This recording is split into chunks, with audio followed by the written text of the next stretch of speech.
Ptolemy was born in 367 BC into a respected family from Iordaia, a mountainous region in the west of the Kingdom of Macedon. His father, Lagos, a name meaning leader of people, was a member of the royal court, while Ptolemy's mother, Arsinoe, of uplifted mind, in other words intelligent, was herself of noble blood and an intimate of the ruling Macedonian royal family, the Argead dynasty. Indeed, a later myth suggested that Ptolemy was the result of an extramarital liaison between Arsinoe and the future king of Macedon, Philip II. Lagos and Arsinoe named their son Ptolemaios, from the Macedonian form of the Greek word polemos, war. It was an apt and prescient choice.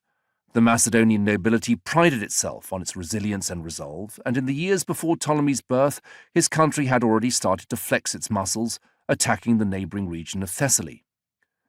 Ptolemy grew up at the royal court and, after Philip II became king in 359, imbibed the overtly martial culture and expansionary philosophy that would eventually see Macedon extend its borders to the ends of the earth. But it was Philip's son, Alexander, born a decade after Ptolemy, who would have the greatest influence on the course of his life. The two took lessons together, learning the arts of war, but also being introduced to the full richness of Greek scholarship by Alexander's tutor, Aristotle. Philip II had summoned the philosopher to his court for the express purpose of teaching his son. Ptolemy, therefore, was something of an accidental beneficiary, but took Aristotle's lessons and example to heart. The fellow students, Ptolemy and Alexander, became inseparable, almost like an older and a younger brother.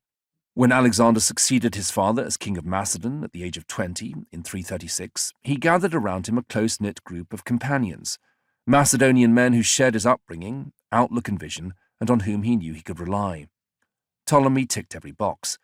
He was soon appointed a member of the royal bodyguard and would be at his friend's side throughout the next decade as Alexander first reasserted Macedonian control over its neighbours, then assumed leadership of all the Greeks, and finally invaded the Persian Empire.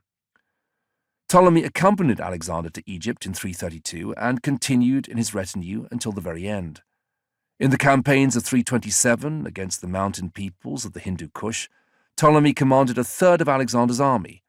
Later, he was one of the commanders of the Indus fleet. Ptolemy loyally followed his master's lead by marrying a Persian bride, Artakama, at the mass wedding arranged by Alexander in Susa in 324. He divorced her soon afterwards, and Ptolemy was there by Alexander's side when the king died in Babylon in June 323.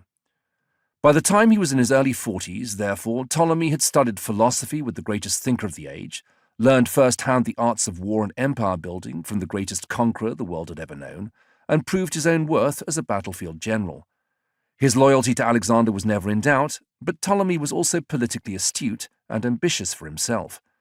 Within a matter of months, he would deploy all his education and all his experience to emerge as the greatest beneficiary of Alexander's extraordinary legacy.